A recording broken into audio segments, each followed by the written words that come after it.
Because it's more meant for taste, right? You don't inhale it like a cigarette.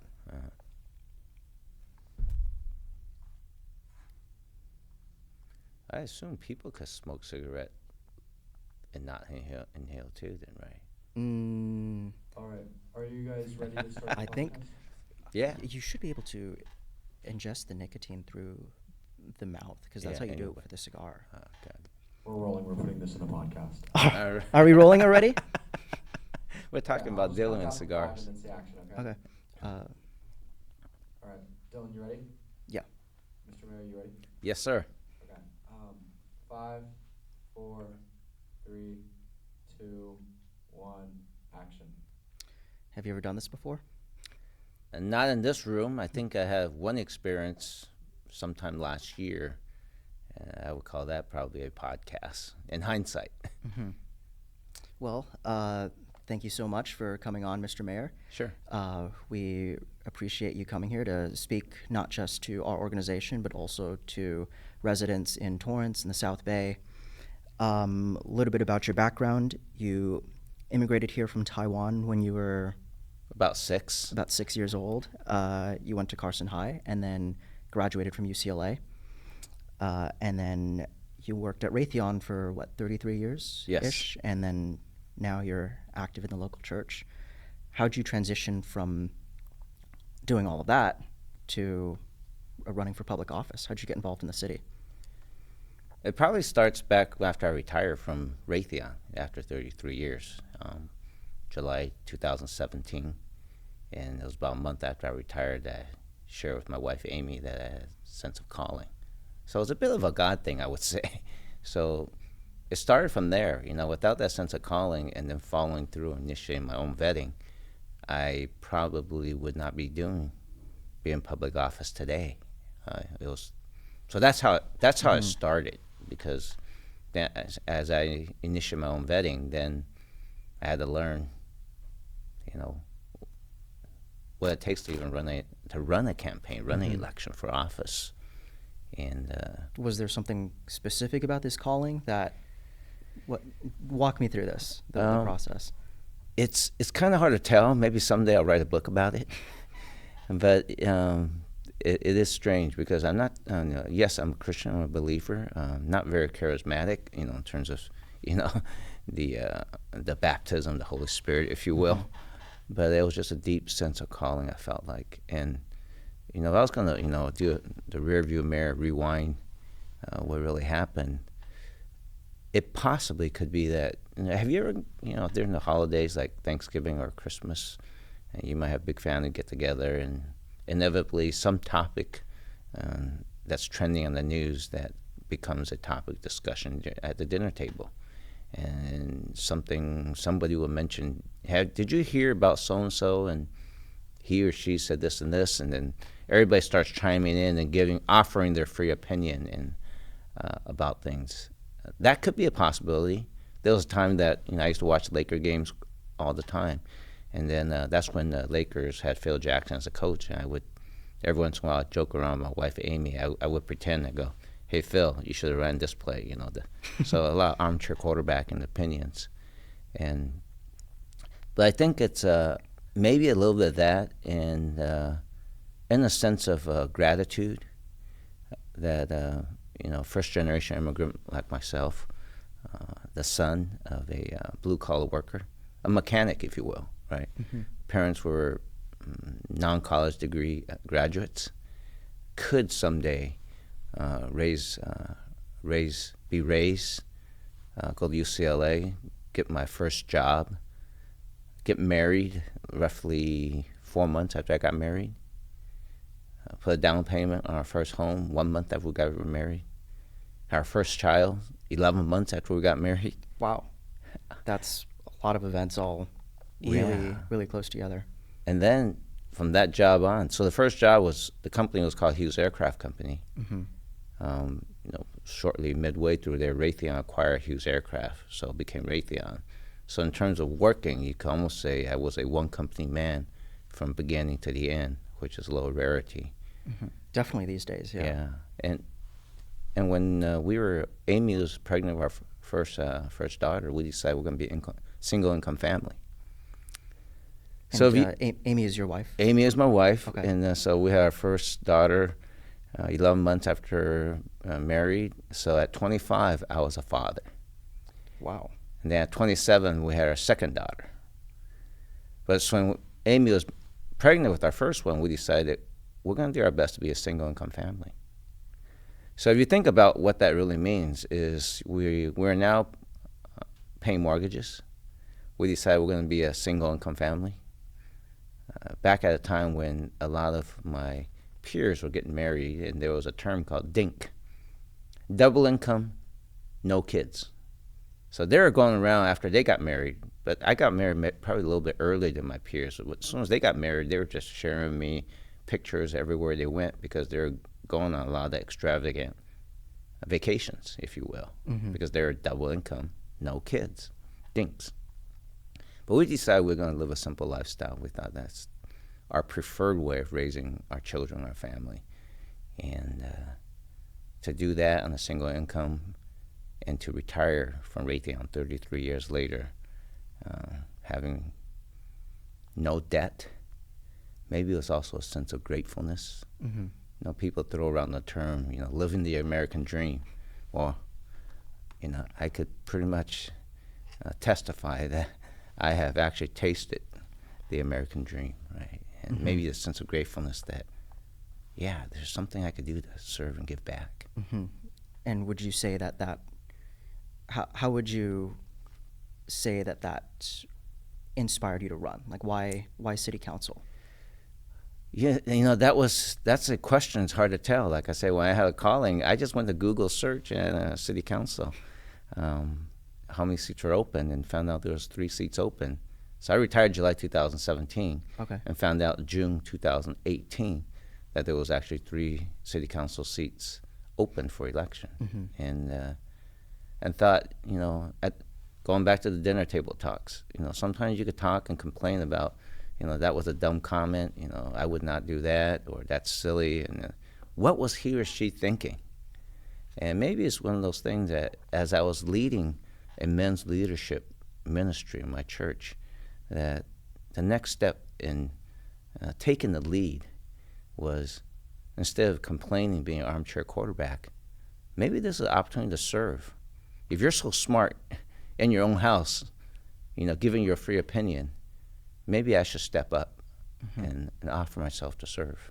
And that could be it. It's hard to guess. You know, I'm going to say maybe 10 years from now, it could be a little bit more clear. But so far, I think that my story is still in development stages. And you're still kind of figuring out how you got dragged into all of The this. story, I think the story is still coming out. I think God works in mysterious ways. I think he had plans for me, probably, which, unbeknownst to me, that put me to where I am today.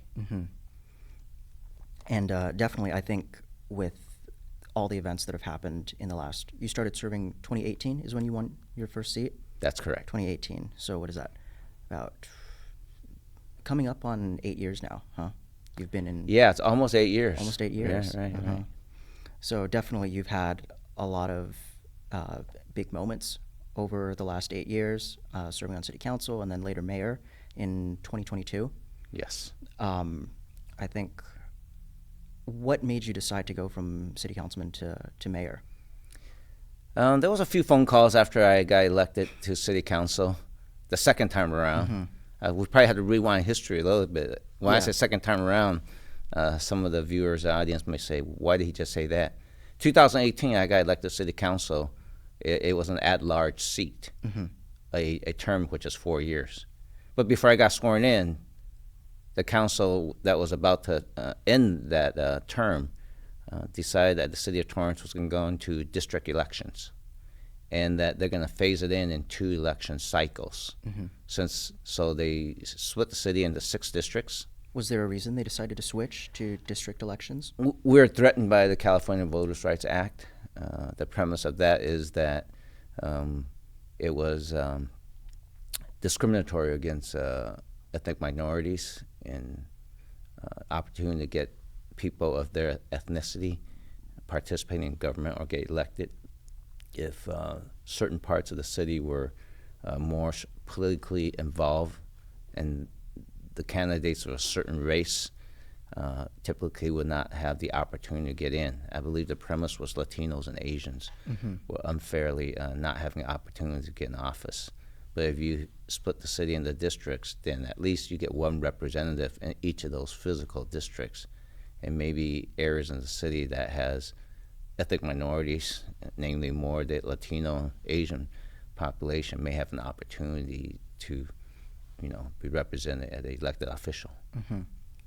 Would you say that's changed the trajectory of the city and how issues are handled, things like that, that switch from at-large to district? I think I'm still, in 2022 is when we actually had a full district.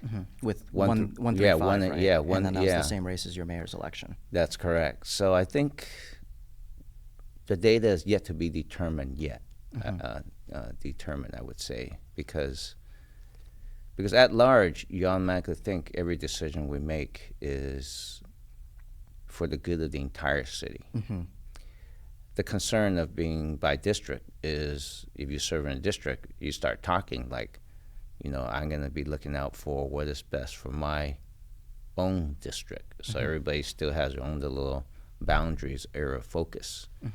And there's beginning to see a little bit of that because Or each district sort of has its own political culture or political needs. culture or needs, and some districts think that they're always the ones that's the lowest priority in the city when it comes to keeping the city, that part of the city clean, or street improvements, or and some people think certain parts of the city of Torrance always gets the attention from the city government, and especially in the past, one part of the city always had the dominant elected officials.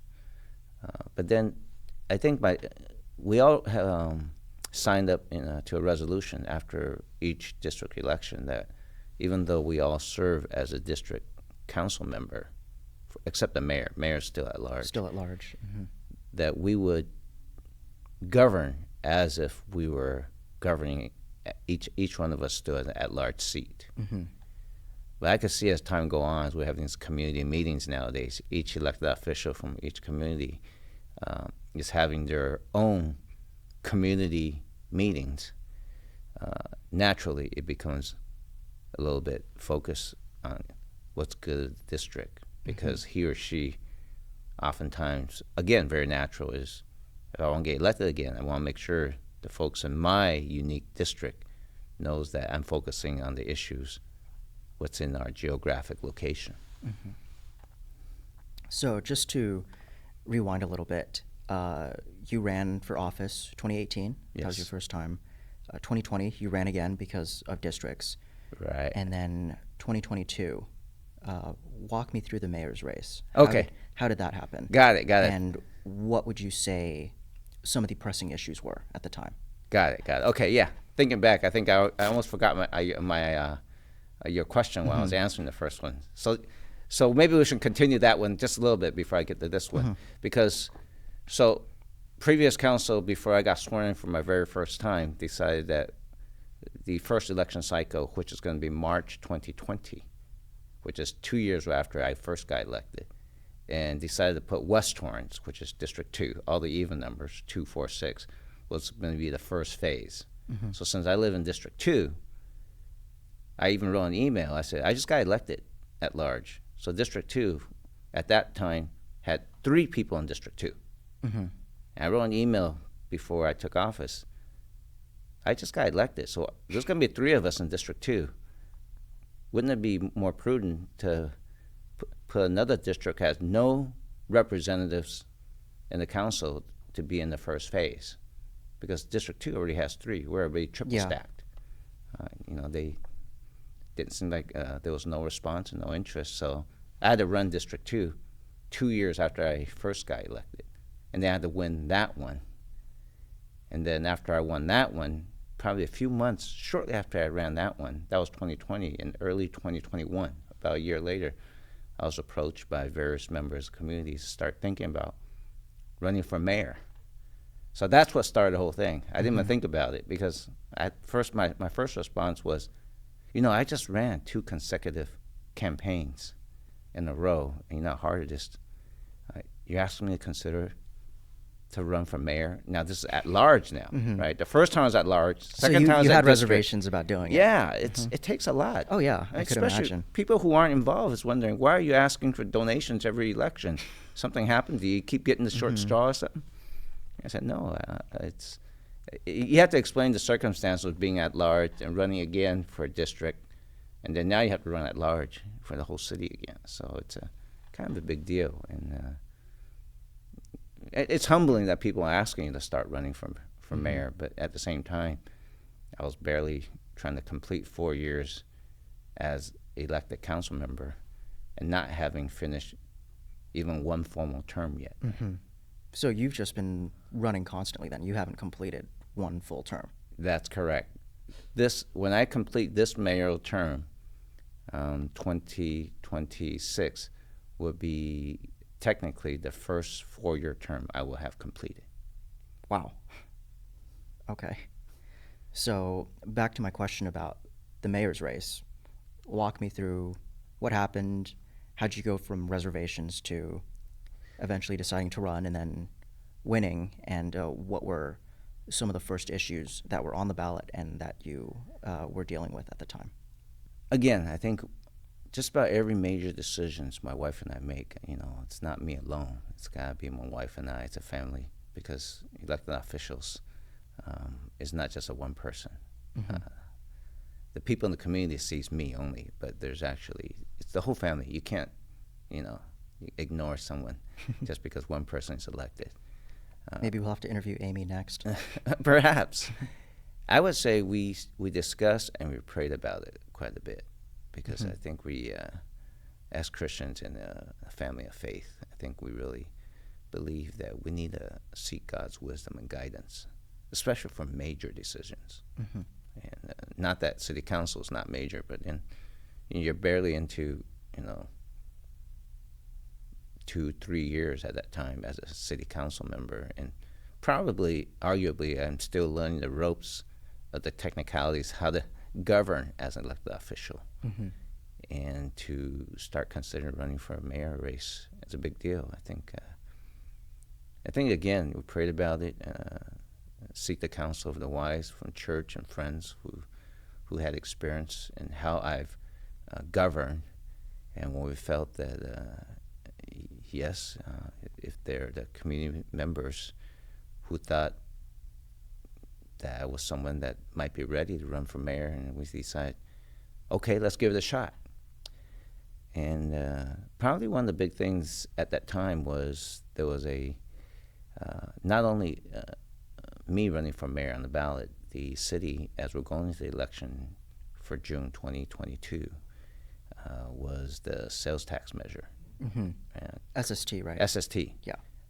AKA Save Strong Torrance. And increasing the sales tax of the city of Torrance half cent. I would say that's probably the biggest, and that was also a time rolling into 2022. The entire country probably were at a time where police officers were probably in many areas were being shunned upon.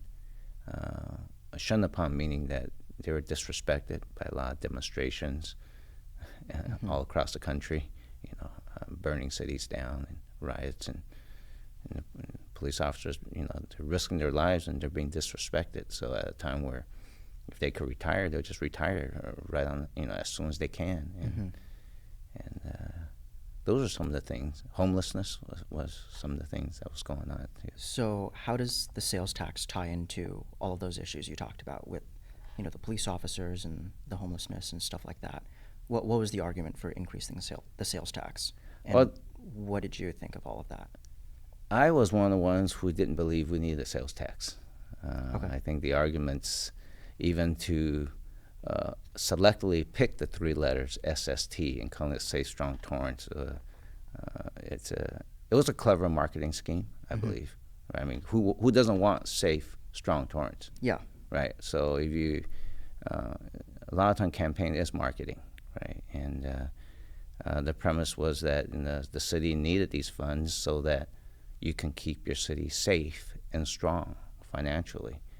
And so I was against it because I believe that for the city of Torrance to be vibrant, of course we need to generate revenue. But I believe generating revenue, we need, I would call discriminating factors, advantages.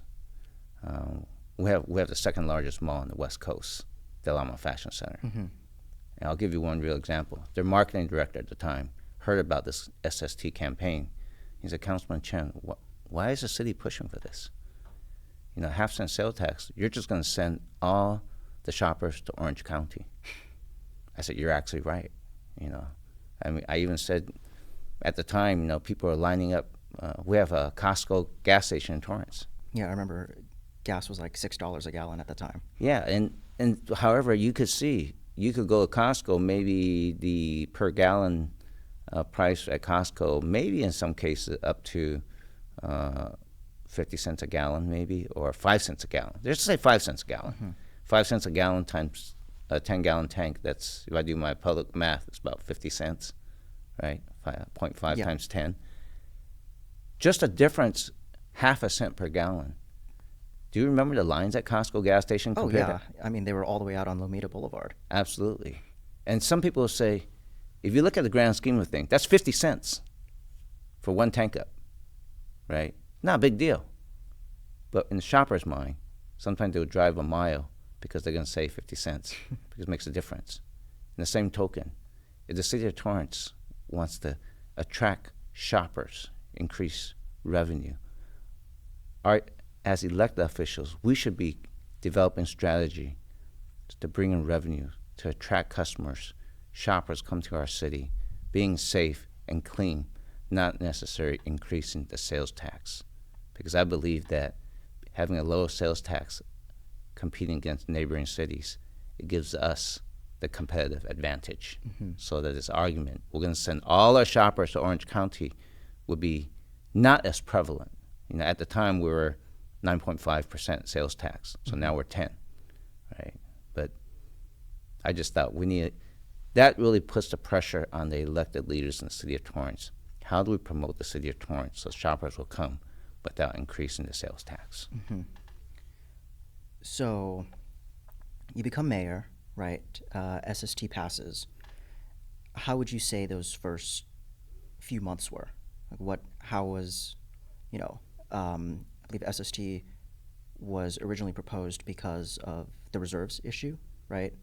How would you say that was navigated with the council and everything? Yeah, I think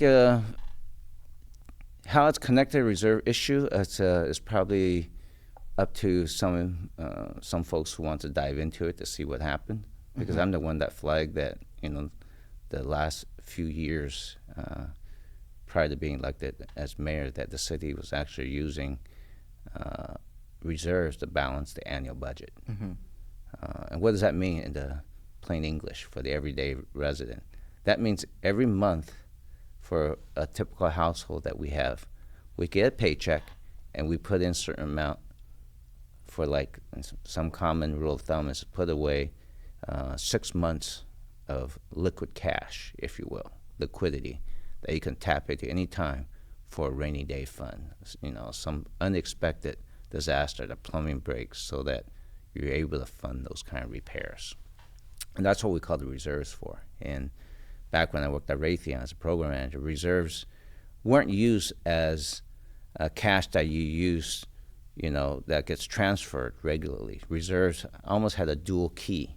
What I mean by dual key is just because I'm short here, I can just freely tap into and grab the reserve. Dual key is you need to have two separate entities, and you need to justify why you're going to dip into reserves. So there's a very disciplined process. And it has to be like a very high, unexpected surprise to dip into the reserves. Mm-hmm. And when I looked at it, I don't believe balancing your annual budget was in that case. We probably had a problem with spending, if anything. Mm-hmm. The city, since I've been on, I've really tried to exercise fiscal discipline. The city government should not be the first place that community organizations go ask for cash subsidy. That's just an example, right? If you want cash subsidy or donations, we're talking cash, not in kind. We're talking about cash. Cash subsidy and donation from various good nonprofit organizations should be reaching out to the private sectors, the business companies, asking for that type of donation. The city should be funding what it takes to run the city, keep our city safe and clean. Should not be the first folks are asking for cash donations. And we probably are doing a lot of that. We still could probably do better today. But I think seems like there's a lot of areas in the city where just spending, and instead of watching our budgets. And if I'm correct, the reserves have recovered now.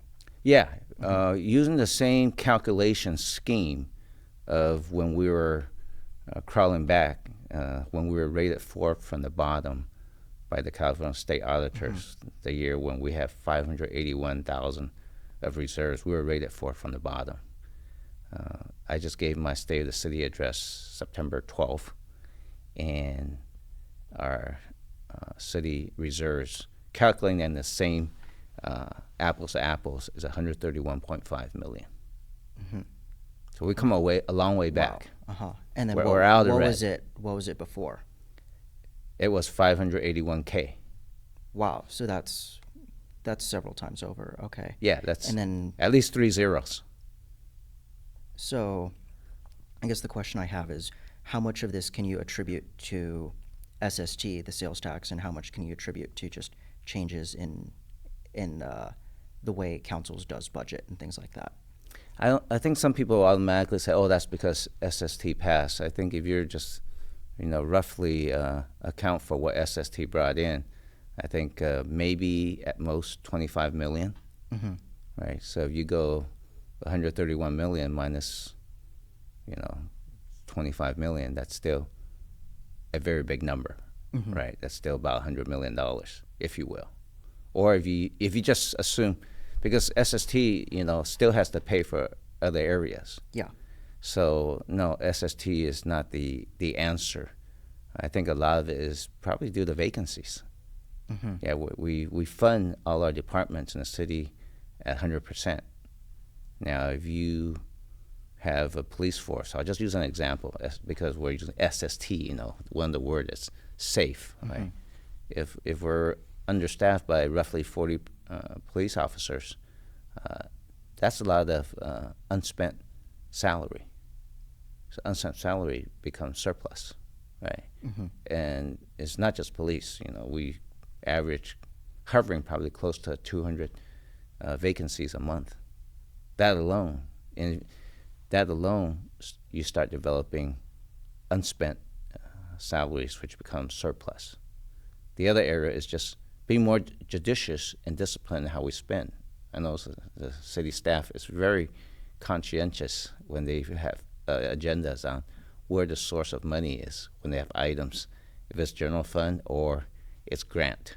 If it's a grant or something like that, that means it's not coming out of general fund. Right? The general fund is where we're very keen. And then when we hire, don't just immediately try to hire 10 spots in a particular department just because you have a vacancy. Hire smartly. Are there new tools? We're in the 21st century. Can technology enhance some of the way we do our work? So maybe when we used to have 10 people for this job, maybe we could be a little smarter with changing our processes with new tools that's available so that maybe it takes only 7 people this time. Then let's, surgically, look for 7 applicants which has these type of skill set and experience who do a job of 10. So that alone, you got salary savings of 3 in this example. We'll start developing surpluses. Then we could start thinking about how do we attack the big issue that's on the table is the unfunded liability. So we got to start thinking about, the way I think of unfunded liability is like the big mortgage everybody has. Yeah, if you only pay the set amount every month, you're really paying back interest most of the time in the beginning instead of principal. So we got to start thinking about we have surpluses, when do we start paying a little bit of our principal back? So eventually, we'll make a dent in our total unfunded liability, which is the big thing that most cities have a very difficult time to attack. How would you say you've balanced this this fiscal policy with public safety issues? I remember, right, the whole reason AACT got started, or the reason I started AACT, was because of the incidents which happened at Del Amo, right? How would you say, right, public safety, police, walk me through all the things that happened with all of that? So let's put that into perspective. I think you're referencing a lot of the youth mobs, we call them. Yeah, that in went to Del December Amo. of 2023, and then Yeah. I think there was one before that too. Right. So SST was really wanting to, make sure that there's sufficient funds for police and fire. You could arguably say that the number of vacancies we had back then is we still have vacancies today. So just because SST passed does not automatically mean that you are fully staffed. Mm-hmm. So then you're wondering, well, what is it all about the money in that case? Because we have SST now. We're still roughly 40 police officers short. So it has nothing to do, in my mind, are you able to fund that much, right? And I think at the time when I was running for mayor, 2022, there were some people accusing me of defunding the police, which is absolutely not the case. I was for balancing the budget, right? And then, so I think what happened with the youth mob toward the end of December, I don't believe that has a tie into SST at all. I think the youth mob at that time has a lot more to where probably what's happening across America, where there seems to be a lack of consequences for folks of any age committing crime. Torrance was just part of that. There was, when we're talking about smash and grabs across the nation. Yeah, they were all across California. Right. So that has nothing to do with sales tax at all. It was, I believe that even today, arguably, in the state of California, we were living under Proposition 47. The bill that was passed, or the proposition that was passed, that pretty much lowered what was once determined a felony into misdemeanors. And part of that was retail theft and petty Absolutely. theft and stuff like and then that. people could commit crime up to, I think, $950, and it would be a misdemeanor. So folks could easily calculate in their head what kind of retail theft they can commit, and they could commit one crime, they may get apprehended, and then they would be released. The very same day, they could go to just another store and commit another crime, if you will, under the 950, and they'll be released again. So just repeat. And the folks were just gaming the system because there was really, literally, no consequence of committing retail theft. So that pretty much emboldened a lot of the criminal environment to say, hey, this is a free day for committing retail theft because no one's going to prosecute us anyway, so let's do it. Not only that, let's see if we can organize people that's under 18 so that they're minors. And then the minors at the time probably, whether during COVID, they were just having too much free time, or what I believe, parents just wasn't really watching out and parenting minors and children. When the incident happened in 2023, do you know if charges were filed? It's the district attorney that does that, right? That's correct. Okay. Well, our district attorney at the time was George Gascon, who was not in office. I think the entire state got behind in 2024, I believe. We just passed the Proposition 36, which pretty much reversed many aspects of Proposition 47, so that now that many retail crimes, which once was not being prosecuted, under LA County DA Nathan Hockman now. Now they will prosecute. So at the time, so now going back to the youth. Yeah. At that time, we were still in the Prop 47. So our police department got together with Simons at the Loma Fashion Center and put their heads together and say how can they protect our retail mall in the circumstances. So that's when they came up with the youth supervision policy. So on Friday afternoons, I think 3 o'clock and on, if you're 18 and under, you cannot just walk into the Loma Fashion Center alone, unsupervised. You have to go in with a guardian that's 21 years old or older to go shopping, and that had a big effect. And the mall is thriving once again now because the shoppers feel safe now. Would you say more shoppers have gone back since that rule was put into place? I would say yes. In the beginning, there was some apprehension. I think some people say, of course, people online make the boldest comments, right? Yeah. Oh, yeah, and they're just going to shut the mall down because who's going to come to the mall down? Who's going to come to the mall and shop now? And some of the young people were probably disappointed. It's like, if I got to go there, Mom, can you take me? Dad, can you take me? Oh, can Uncle so-and-so? But as time went on, it turns out it had a positive effect because people could go and shop with confidence without having a youth mob descending upon them, causing ruckus, breaking glasses in shops, and then just having a very, very unsafe environment.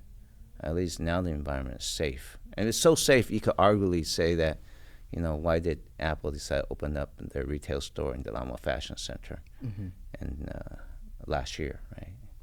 Yeah, that was, April, I believe, of 24? I think it was either September or September, October okay, it of was much later. 2024. Yeah. Okay. What was the process for coming up with the idea of, parent supervision, no one under 18 on, Friday, Saturday? I think it's Friday, Saturday, and not sure how much Sunday of too? Sunday. Okay. I can't remember the details of that policy. But going to derivation, and I have to give a credit to the Torrance Police Department. They took an active role because they know that the elected body prioritized public safety quite a bit. And we're all frustrated because it seemed like, what can we do? Because the DA wasn't going to file any charges. There might have been one case, I believe, where a person actually assaulted a police officer. But then as a minor, the penalty and consequence in those cases is still very, very minor, if you will. But the fact that a minor now needs to be, have an adult supervision that tends to, mitigate the risk of just wild, youth just going random now, right? I think I would say the Torrance Police and Simons, I believe they got together and they actually took a trip. I believe Simons has another mall in other parts of the country that had already instituted something like this, and it seemed to work. And it was in response to smash and grabs in that part of the country? Possibly.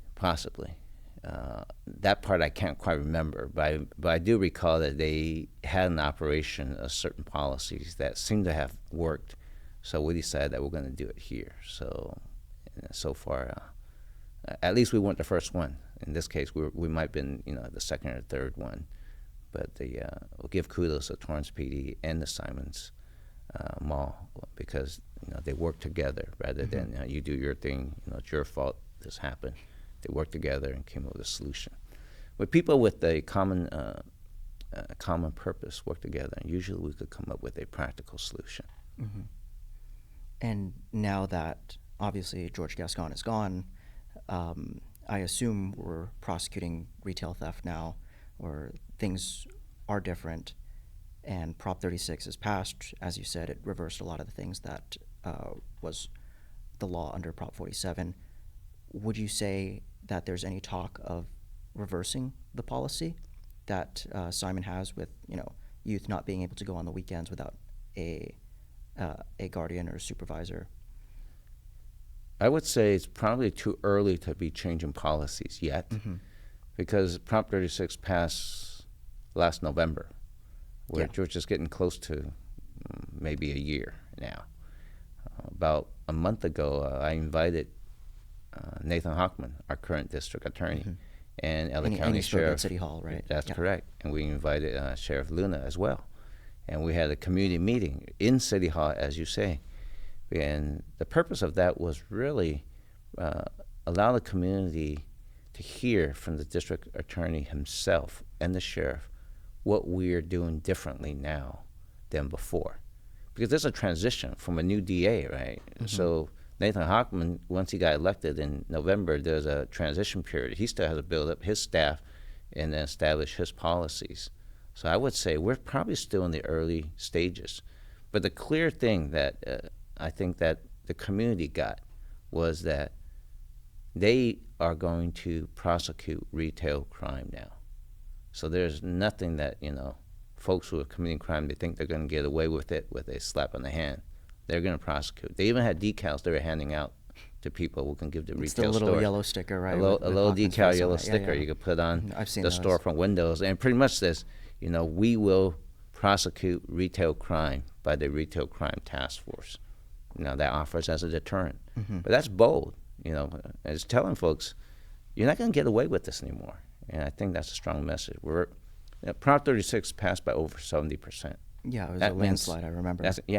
That means a very mass majority of the residents in the state of California really wants that. They were tired of being victimized under Prop 47. How would you say that those new changes in laws, the DA, stuff like that, how has that affected public safety? What has been the trend in the city council since you've become mayor? I think, so some of the things I don't want to take credit where it's not there at this moment. So remember, I got elected as mayor in 2022. Yeah. Prop In terms 36 of came public in. that's Prop still Prop a very short 36 time. It hasn't even been a year. Yeah. So even before Prop 36 came in, the things that I've been pushing for, and the city staff and the police department knows that I've been really focusing on, in the environment we're in, where we have a shortage of sworn officers. What are all the tools in the toolkit in the 21st century we could still provide public safety? Because the resident businesses still want a safe environment to operate their business, go shopping, go to school, regardless if you have 2 police officers sworn out short or 40, if you will. That's what the public expect. They expect public safety. Yeah. No excuses, right? So I started pushing about what are other tools in the toolkit we look at. The police department rolled out the real-time response center. Oftentimes in other cities we call it real-time crime center. What is the real-time response center?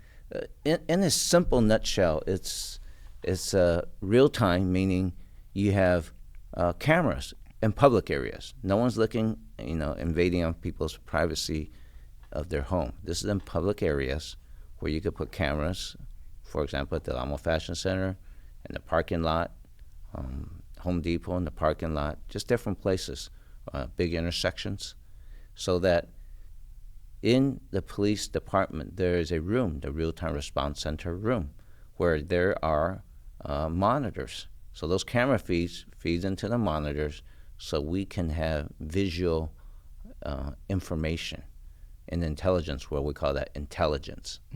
Information is intelligence, so that if there's activities happening like a crime, that we will be able to deploy our resources effectively and to the right time. Complementing what we also implemented, drones as first responders. So when drones get deployed as first responders, drones also has cameras. So the feed of the drones also gets fed into our real-time response center. So whereas in the past, somebody calls that we'll make up a fictitious situation. We got people who was committing a crime in the parking lot at Costco, if you will. It's totally fictitious. If you have camera and intelligence, what's going on, you can say, hey, Do we deploy, does a drone really have visual overhead? Or that particular is a car theft. That's it. Let's send 2 cop cars. We don't need to send 6 or 8, right? 2 would do. Or this is a person who is just a shoplifting, so I don't need 4 cop cars. I could probably get away with 1, maybe 2, just in case the person decides to flee. So if you're not over deploying, that means you have resources available to coverage other instances It's to make around the city. allocation of resources more efficient. Absolutely, right? Because otherwise, you just go, if you go in responding to 911 somewhat more blind, if you will, if you don't have the intelligence or the visual of the scenario, then you always try to go in with as much force as possible because you don't know what's going on, right? Now, if you have intelligence or visual, or even with drones as first responders, actually police could be deployed more safely, right? Yeah, so then you have an idea of who's there and Absolutely. what's going on. Blind corners, blind spots, you might get, be surprised. So it's actually safer for our first responders when we have more intelligence. So this is one of the things I've been pushing for a long time. How good are the cameras on the drones and the, what is it? It's like the little blue tower you have, right? Yes, Yeah. yes, they're actually pretty good. And the tower we have probably in our city hall could probably give you even a very clear picture of what's going on, even up to like Wilson Park, if you will. So these are high-end cameras, and so this is what I believe would supplement our first responders, public safety, not just for police. I think this week looks like the last couple of weeks, our fire department rolled out what they call tiered response. It's probably the fire department's a language of a very similar real-time response center, so that if the fire department has live intelligence of a 911 call, they may... And how does that work? If they have like a camera station there, or if they send a drone, or how does the tiered the response fire work? department has drones now. They bought the Okay. same kind with the police department, so that commonality in systems and software we could leverage off. So they've got their own drones. When I say their own drones, don't mean that they can't help each other. That means the police drones can help the fire department's drone, all in light of public safety. Dispatchers are the same dispatchers in the phone center, so they could coordinate. Maybe what type of resources. Does it always take for a fire department response? Does it always take every 911 call a truck, an ambulance, and a paramedic? Right. Most of our response from the fire department, over 70% are EMS responses, not fire. Matter of fact, probably just on the flip side, 70% of the firefighting that our fire department does probably is for mutual aid for wildfires outside of our county. But the thing is, if you're being deployed, just like my example of the fire police department, if you get deployed somewhat with not enough of the intelligence or the information, you're going to have to bring every tool in the toolkit, because you need to be ready to take care of a situation, which is what our residents want. But if you really had good intelligence that is really just a sprained ankle, person passed out, maybe on this deployment, I don't need a fire truck. Now, those are just some of the things we start thinking through, so that we're deploying effectively and not overusing our resources, which oftentimes is being stretched out pretty tight. And then what we do with that, we start calling people in to work on overtime. So And that physically, only increases the spending. right, not only increases spending, this fatigue factor, right? A lot of these first responders work very extended hours. Each shift they work on is probably at least 12 hours in many cases. So if you're calling them back on overtime, then they're not getting the rest they need. So you get that factor, and now you're dishing out overtime pay, and just because in some cases that we possibly may be over deploying, or you can say to be able to cover the entire 21 square miles of the city of Torrance effectively, that some of these tools, they're not high tech anymore. These are just average tech now, what I'm talking about. Really is a force multiplier. So that implement these tools carefully, we still maybe have the same effect for the city in terms of public safety and with a different type of resource allocation. So resource allocation, I believe, is something that really helps the operation of the city, and I believe it has a positive effect on our budget and spending. Mm-hmm. So, to make, I guess, a very strong pivot, obviously, I think last summer was a pretty big deal for the city. We had Shohei Ohtani's father here. What was, I think everyone who, just kind of walks around the city, goes to the mall, goes to the beach, stuff like that, was just kind of going along, and then all of a sudden, boom, Ohtani's father's here. And then there's a team from Oshu. What happened? Break that down for me. Good question. So it seemed like it was just kind of random where it was like, oh, whoa. Yeah. Okay. Yeah. All of a sudden. That goes back to the overarching strategy.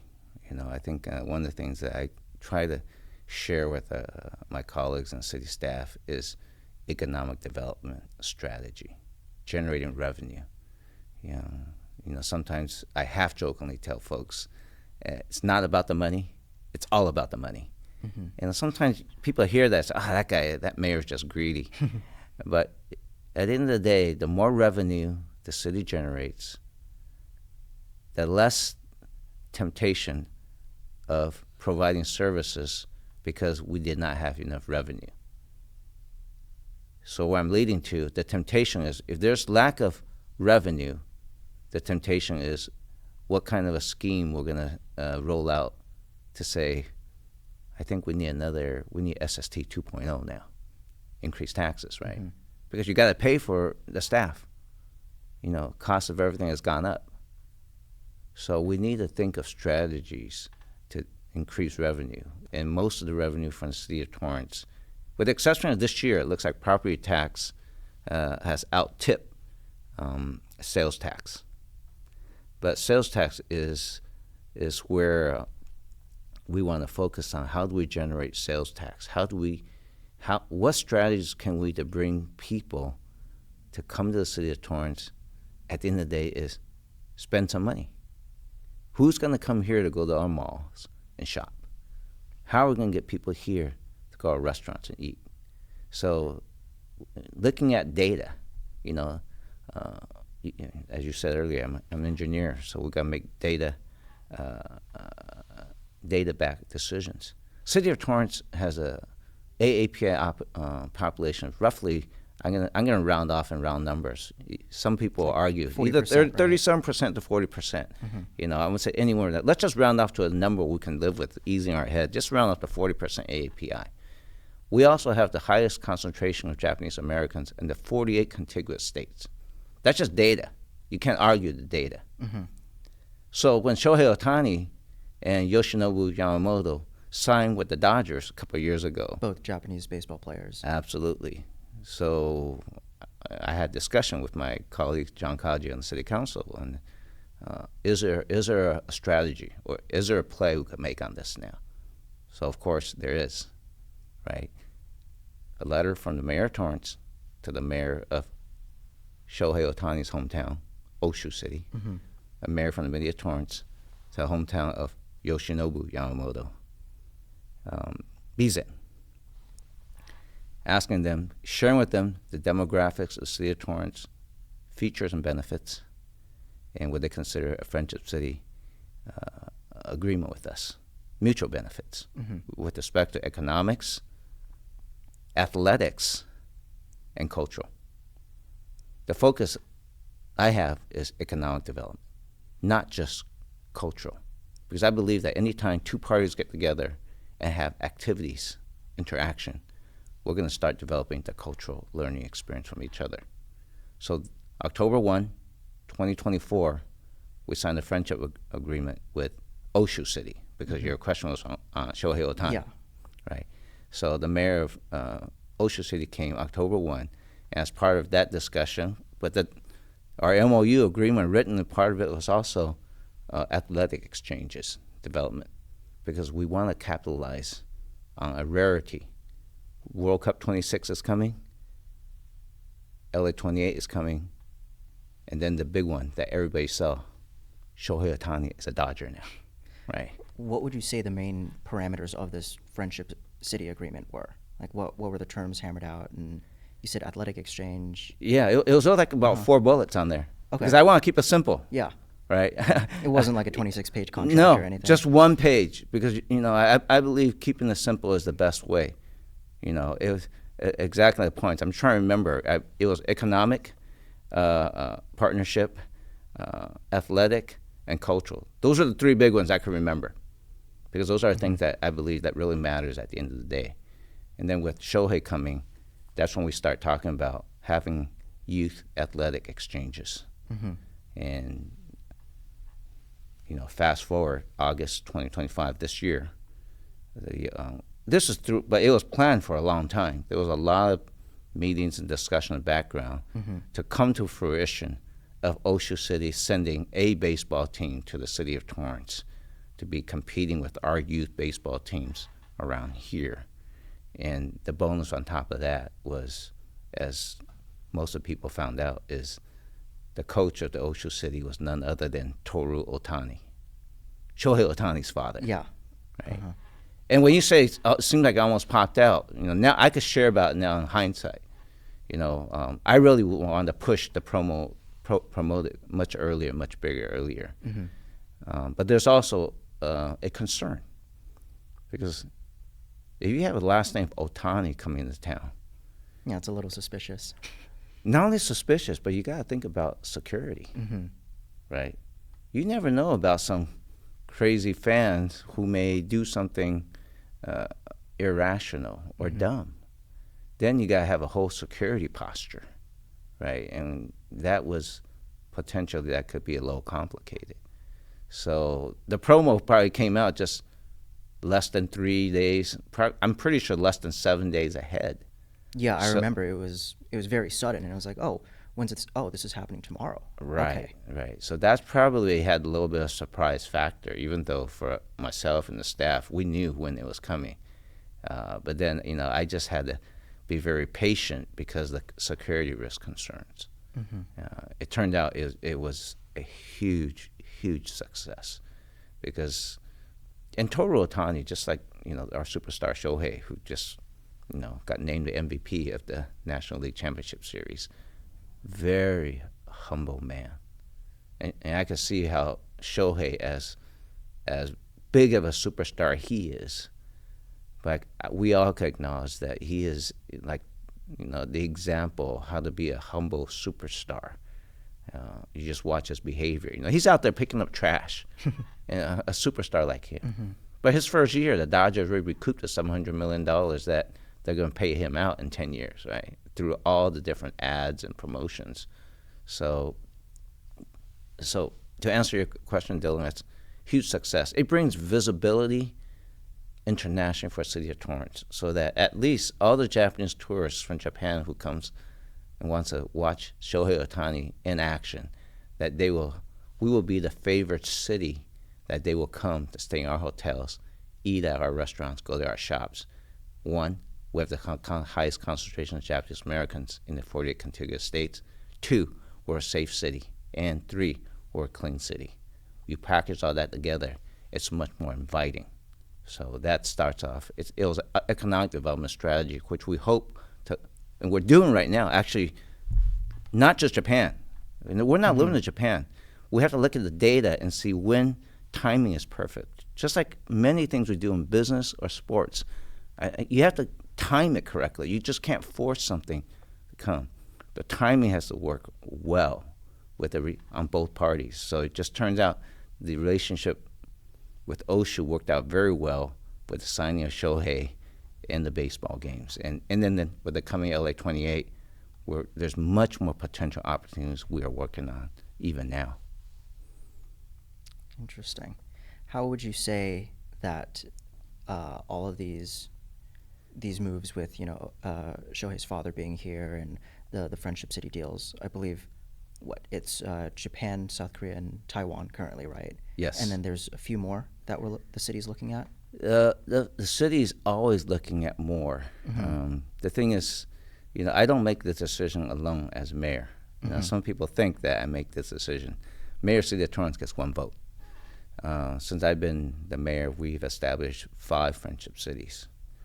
The first 2 were 2 cities in Taiwan, and the strategy behind that was natural.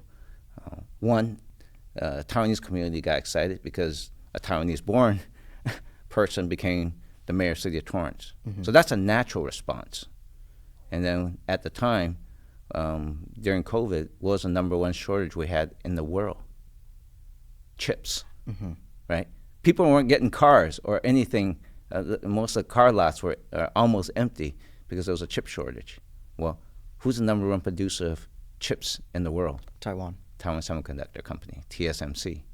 So with the heightened interest from Taiwan at the time, that's one of the reasons we established Friendship City with Taiwan, hoping we could get a piece of the semiconductor business. If not TSMC directly, but a part of the supply chain, because that was in such demand. And we believe chip demand is still going to be high. So South Korea, Hwaseong City, the Consul General of South Korea came, one of the first Consul General to visit me right after I got elected, and recommended we consider a friendship city with Hwaseong City. And our Korean population is also pretty high too, right? It's getting close to the Japanese population. I would say so. I would say, this is anecdotally.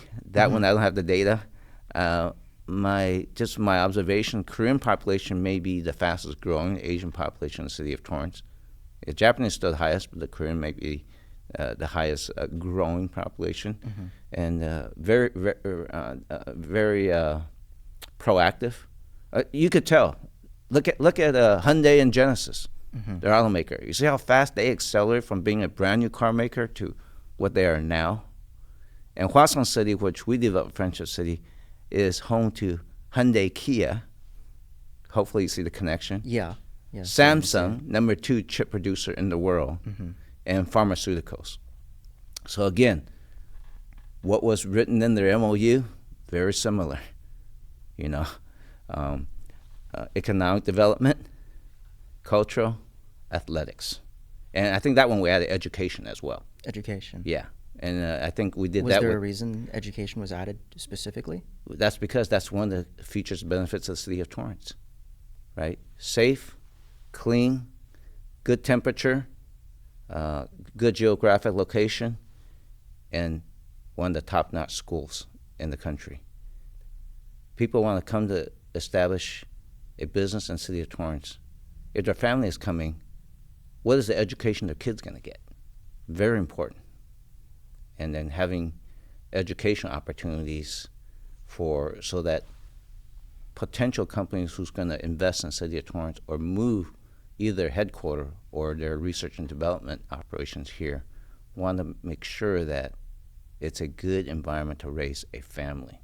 And school is one of the top things that people look for, right? And the fact that Torrance Unified School District has is called dual immersion. I think in some classes they even have dual enrollment. Yeah, dual enrollment, with El Camino, right? Is that? Well, no, I'm talking about immersion, which means there are some classes. The classes operating speaking full Korean, or full Mandarin, or full Japanese, right? That's dual. I call it immersion, and there might be another technical term. And then they have certain visa, so that exchange students can come and be enrolled in the city of Torrance. I forgot what the visa number is. So I think those were the things. And so the third one was Hwaseong City.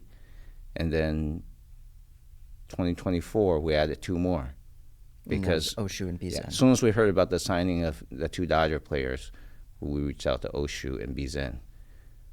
And 2024 became, shortly after 2024, in the first half of this year, I would say is most of the contacts internationally, especially with consul generals.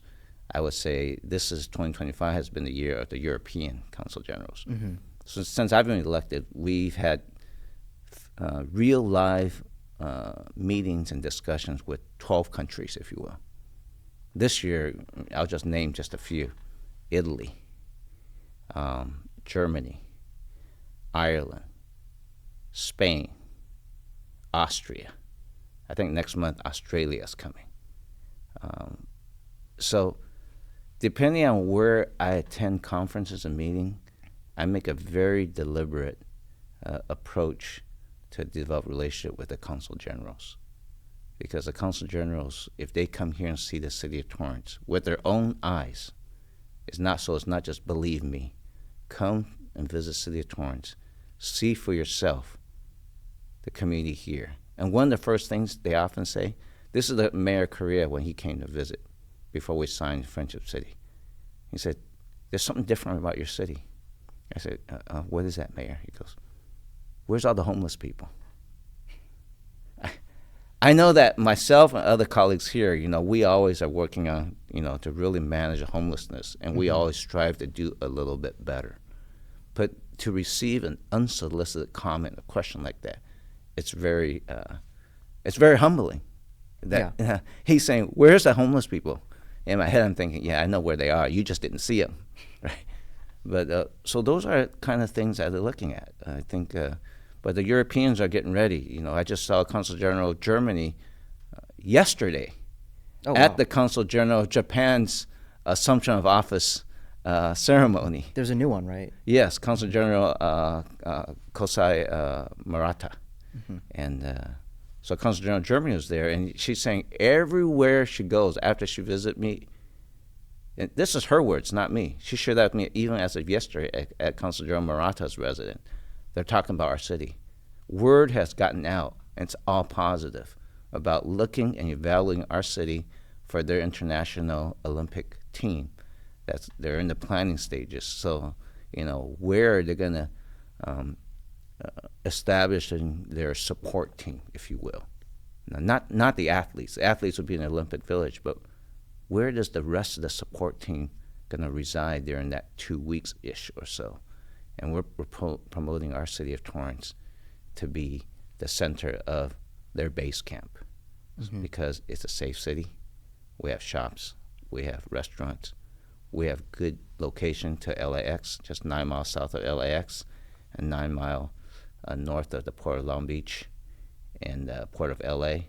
We have a bus that goes from our transit center to SoFi Stadium, $4 round trip. $4, wow. And we're working on the direct line to Dignity Health Sports Complex in Carson City. So it's a good place to be the base camp where you go to all these other venues, and you can always come back and relax in the evening in the safety of this city and shop and eat. I want to circle back to what you said about managing homelessness in the city and things like that. The news broke Thursday, right, with the U.S. Attorney, which manages Central California, Bill Asaley. He arrested 2 people in, I think, Beverly Hills and Brentwood for misappropriation of funds which were meant for homeless services. And I think everyone in the city knows, or everyone in the South Bay knows, about the recent showdown that Torrance had with Homekey and then the Weingart Center. Walk me through that. How did you guys find out about this? Because I remember, it was very quick. Right. And you had a lot of people that were talking, saying, "Oh, we wish we knew about this sooner. We don't want to come in on," it was Memorial Day weekend. Walk me through how all of that happened. The process is what happened to the project, right? Because the project's dead now, as most people know. And how does it all tie into these new reports that have been coming out from the U.S. Attorney? Good question, Dylan. So I'm going to be careful how I respond to that question. And I say that only because I believe there are certain investigations that are still ongoing right now. So, since investigations are going on right now, I don't want to say anything or make a false assumption, get ahead of what's going on. But I'll just share with you what I know. I mean, hopefully that's it's good to hear about the news release that that Mr. Saley is investigating and some people are being prosecuted. Our situation was prior to Memorial Day weekend this year. Yeah. Let's start with the Homekey project in Right. in Torrance, and then Right. So Memorial Day weekend, right?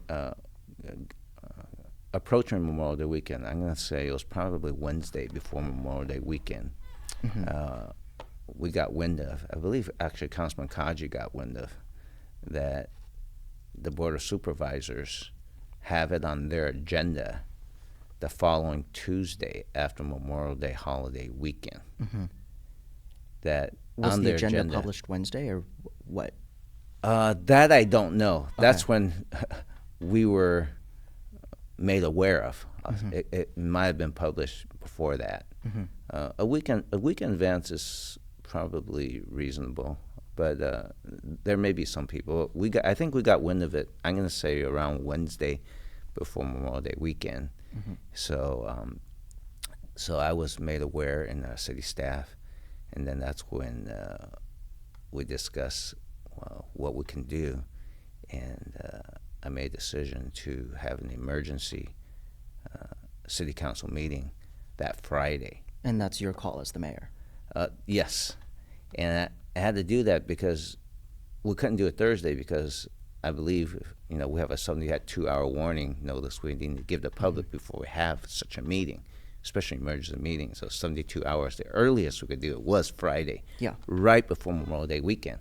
So and the agenda item was really talk about, and to be more specific, Homekey Plus. Okay. I think there was another item that the state was funding, it's called Homekey Plus. So on the agenda was to discuss. And there's a difference between Homekey and Homekey Plus. I believe there is a slight difference, but I'm just going to talk about what Homekey Plus was because that's the one that was related to the city of Torrance. In a nutshell, there was an extended stay hotel around Torrance Boulevard, just west of Madrona. I would say short 3-minute walking distance from City Hall, Del Alma Mall, Madrona Middle School, and the Coptic Church, and then residents nearby. So it's really in the central part of the city of Torrance where a lot of activities occur. And the Homekey Plus really is, the focus was develop permanent housing for those with severe mental illness and severe drug addiction. So it's full-time permanent housing. And this would have been next to the church and the schools and Absolutely, City that Hall, close. the library. Yeah, our city library is probably a 2-minute walk from there. I remember talking to, I think it was the manager of Standing Room, the burger place, which is across the street from the extended stay, and they were talking about it, going, "Yeah, we've heard about this. We don't know what it's going to do to our business and things like that." There was definitely a lot of, I don't want to say panic, but a lot of concern in the Yes. air for sure. Yes, I would just say everybody who found out about it. At first, the public thought that we were trying to convert the extended stay, and that's why we did the Friday emergency meeting. But the Friday emergency meeting was to make a formal decision from the city. What are we for or we're opposed to it? It was unanimous, all 7 opposition, right? So that's what it was. And so we even offered to give our position to the Board of Supervisors. So you got to know the situation. This is before Memorial Day weekend. Memorial Day weekend, Monday is also a holiday. Yeah. So Tuesday was going to be the Board of Supervisors meeting, one day after the holidays. We immediately organized with city staff and tried to get it out on social media, publicized to the community. We're going to offer up to 2 Torrance Transit buses to take as many people who wish to come, go to the Board of Supervisors meeting that Tuesday, and share with them our position. It could be you're a proponent or you oppose it. We don't know, but we're going to give you the opportunity to speak your mind. So we actually did that. And I would say that more than the majority of the comments were opposing. It was like 95%. Right. Yeah. And what's interesting about that is, you say seems like at least 90 plus were opposing it. In a nutshell, for those who don't know what this project was, the agenda item was to approve $55 million for funding from the state of California for Homekey Plus grant. $30 million of that $55 million was for the purchase or the acquisition of the home extended stay hotel. Mm-hmm. And when we share opposition, the Board of Supervisors, I think they only had 3 people who actually voted, because I think one left and one abstained. Yeah. And I think they were unanimous in approving it, despite 90% of the residents that went to go speak yes were opposed to it. Yeah, and it's not just 95. And these are the residents who normally don't speak up on any items in the city, if you will. That's interesting data that folks need to know. These are people I didn't even know who they were. They weren't the people who come to every city council meeting and give their opinions. These are people who never made a comment on any issue. So it definitely riled a lot of people up. That's right, which is very concerning, right? And not only that, I went, the mayor of the city of Torrance, our city manager went. I have other council colleagues who went and spoke on it. And it just heightened the priority, how adamantly we were opposing this. And they pretty much ignored us, right? And they did not respect the decision, of the unanimous decision of the elected body of the city of Torrance. And of the people they're supposed to be representing. Absolutely. Well. The people that they should have got community feedback on even I remember before getting there. Janice Hahn made some comment about, after hearing all the protests from Torrance residents, 90 to 95% of which were opposed to the issue, she said, "Oh, it's about 50-50," and it is insanely disrespectful, right, to just disregard your constituents like that. Yeah, number one concern that people have for local government is local control. I mean, if the supervisors do not respect the position of the local elected body within their district, that's of concerning, especially when it's a unanimous decision to oppose this. Oh, yeah. We would seek a partnership that they will respect the desire of the city. There are parts in the supervisor's district that does not have an elected board. And if that's the case, I could understand if they make a decision because they alone are the elected body in an unincorporated area. In our case, we're an incorporated city with 7 elected members, and I believe good government would be for an issue of this type of importance, that the decision of the local elected body that represents the local community should be respected. How is the project killed? Because obviously Weingart withdrew their offer. And where do you think it all kind of ties into what's happening now with the arrests? Yeah, that story, Dylan, I'm going to, again, be careful how I respond to this one, because of course. I think that is still... you don't have to impede right, any investigations that you're involved in. Yeah, absolutely. I believe that is probably... The onion is still being peeled, probably. Okay. I would say there are a few things that we did do as a elected body. We requested, we hired a company to do an independent appraisal, because we just want to know, well, how much is the value of this extended stay hotel for which they're going to pay $30 million for? And surprisingly and very shocking to us, the appraisal report came out. It was like, I believe it's like 10.1 or 10.2 million. So let's round off, 10 million. Yeah. So that's a $20 million discrepancy between what they requested versus how much the hotel was actually worth. Absolutely. Did you or any of your colleagues on the city council know that the hotel was only going to be worth, what, 10.2 you said? I think. Yeah. Did any of you guys think it would be that amount? Like what were the estimates? You must have had an over-under on the city council, no? Absolutely, actually, no. I mean, I'm not a developer, so I actually don't know. Some of my colleagues who's in the development area, they may have a hunch, but I was just a clean slate, and so in terms of being objective, I was probably as objective about the situation, but I did want to know what the appraisal was going to be. But it did shock me that the county was willing to pay 3 times the appraisal value of this hotel. So that's when we thought something didn't look right. And we really pleaded. We wrote letters to the governor, to the HCD, to our state assembly representative, our state senator, that, one, we're not against addressing the homeless situation. As a matter of fact, we have our temporary shelter, and just this week, I think we just introduced our third street outreach worker. We have set aside homeless outreach vans with wraparound decals that says homeless service outreach. Mm-hmm. So we're definitely trying to address and do our part. It's just that to put a permanent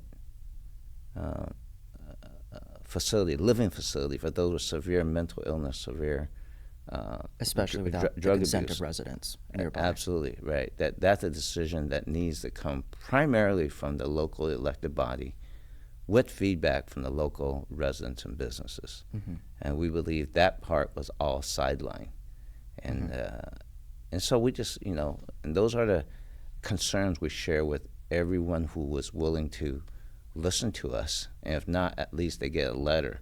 And also that, we need to look at this situation. Why would anyone in the private sector would probably not purchase a real estate property 3 times its value, or in this case, over $20 million.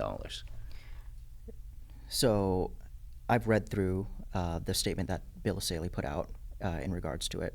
And again, if it's impeding on investigations, you don't have to answer. But Saley made a comment that the amount of funds which has been misappropriated is potentially in the billions. Do you think that has some connection to the fact that the property was overvalued by 3 times $20 million? I'm going to stay objective on this one right now, Okay. because what I'm happy is at least Mr. Saley and the team are actually investigating. Mm-hmm. So you got the right people with the right skills and talent looking into the situation. And when it's the right time, that information will come out. Mm-hmm. What I'm most interested in is the community, a group called CARE, Care stood up. Torrance, yeah. Care Torrance. Met a few of them. They're Yeah. very good people. And the community really, I would say the mass majority, I could confidently say over 90+% were opposed to this. They felt they didn't have a voice. They're very frustrated. And in some way, our elected body in the city of Torrance felt like we didn't have a voice either. Mm-hmm. Though we're unanimously opposed to it, we felt like we were treated like we were minors by a parent that said, we know what's best for you, so we're going to make this decision for you, regardless of what you think, and regardless of what the community's input is. We're just going to make this decision for you. We just thought that is not good government. That's not the way we run our country. I would completely agree with that. That's not the way it should be run. Yeah, power starts from the people and it goes up, not the other way around. Yeah, Right? and in this case, I have confidence that those who are investigating the situation, they should follow the money or, follow their leads. And I'm going to get out of the way so that It's all about the money. Yeah, so they could do their job. No, they're the right ones to be doing this job. Mm-hmm. Last question for you. What do you like to do for fun? What do you do in your free time? Obviously, you still go to church, I assume. You still have a family. How do you reconcile your personal life with running a city? It's I basically changed my full-time job at Raytheon to a full-time job as at one time a council member and now as a mayor. Mm-hmm. So and that way, as opposed to going to El Segundo to work, I come to City Hall to work. Probably a little bit closer commute. That's nice. It's a closer commute. However, I think as a mayor, there's really no time off either. Mm-hmm. So back as a professional, I will work. My policy, my personal policy is I will work and give the company as many hours Monday through Friday as possible. And I want to preserve my weekends for family and other things I like to do. Mm-hmm. As a mayor, I can't do that. As a mayor of fact, your line is always open. My line is always open. Today, is I'm here with you. I have 3 other events today. Yesterday I have 4 events, right? We're filming this on a Saturday for those who aren't aware. Right, and then tomorrow I have 1 event outside of church, right? And so what I like to do for fun, I love to work out. I love to sweat. I think I've seen you at the 24-hour fitness a few times. Yes. The one across the street from Del Amo Mall, right? That's correct, Yeah. right next to the Doubletree Hotel there. Yeah, aren't you the mayor? Yeah, I just love to work out. But workout, I've been doing this all my life, ever since I got introduced to Jack LaLanne back when I was a latchkey kid. So that's what I like to do for fun. And it's also therapeutic for me. Oftentimes I tell my wife, Amy, when I'm going out work out, I say I'm going to therapy. And in a way it is, because there's a lot of pressure and stresses. Even when I was a professional at Raytheon, I did the same thing. I probably didn't work out as much at Raytheon than when I'm a mayor, only because the area where I could work out is closer to home. Back in Raytheon, I might be able to get away during the lunch hour where I could go take a quick run. I get a 4-mile run in. Here, I could get at least 4 miles on a treadmill, maybe work on my abs and my upper body just a little bit. What's your split? What's Split. Push-pull legs. How do you break up your workout? I don't. I'm in some way. I'm a person of habit. I probably violate all the rules of working out. If I'm at the gym, usually I knock out 4 miles. That's the first thing I do. Then I go and 4 miles. Wow. Yeah, and then I would eat. I'll go on the abs machine if it's open, and then I'll go on the upper body machine, bench press. I don't do free weights because I don't want to get in a situation where I need help, because I need to get in and get out quickly. And at this 24-hour fitness, since the typical allowance for parking, free parking is up to 2 hours, I try and knock it out in 2 hours, and I do a little stretching of my back, and then I shower up. So I come out of 24-hour fitness, and I'm ready to go home, change into other clothing to do other activities within the city. So that's what I like to do. I have 2 grandsons. So I enjoy just seeing them. They bring a lot of pleasure to me. And as I step back in terms of what I'm doing for the city, I'm really, the policies I'm looking at for the city is, what is the city of Torrance going to be like for my grandkids and beyond? Not just for me. I'm retired from Raytheon, so I've had a very good life. I've been blessed. And maybe that's why I'm serving, because I feel like I've been blessed by coming to this country. My parents came to give us, this generation, which is my sister, my brother, and I, a better life. And I believe they accomplished that. They were hard workers, not very well speaking English, no college degree, but they were able to have 3 kids to graduate, 2 from UCLA, 1 from USC, and all professionals. And I would say, by and large, we had a very good life. So serving here is not just for me. I jokingly tell people I could die today happy because I've been blessed, and maybe that's one of the reasons why I'm serving. But I'm serving for future generations, to have a vibrant city, a strong, financially sound city, clean and safe city for at least my grandkids and beyond, starts with the policies we do now, the foundation, the roots and the strength. And that's what I like to do. And then just goofing around playing with my grandkids is a blast. I know Amy always jokes around with me. You get to play with them, but, I don't babysit them for long term. But that's what I like to do. I think family is a big deal. And, of course, my faith. Right? And my faith is, which guides me.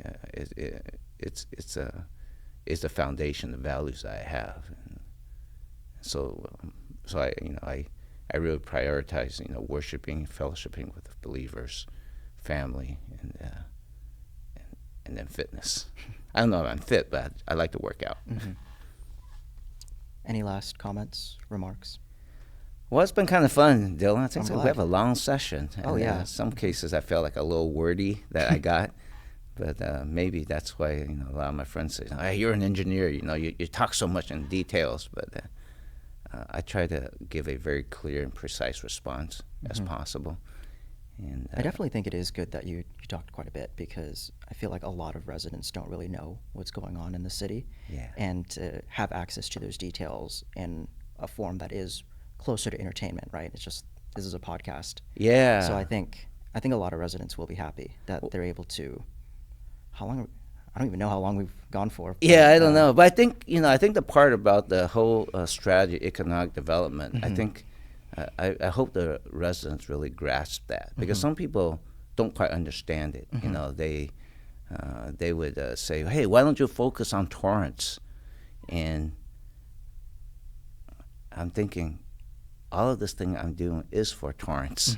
I'm just Yeah, you're the I'm one. just You're bringing businesses here. I'm just right? Or- opening up the aperture of City of Torrance globally, as opposed to just looking at a business base this big. I'm looking at a business opportunity this big.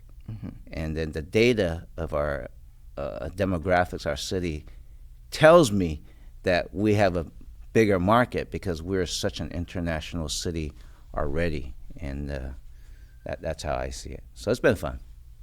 Okay. Mayor George Chen, thank you. All right, thank you.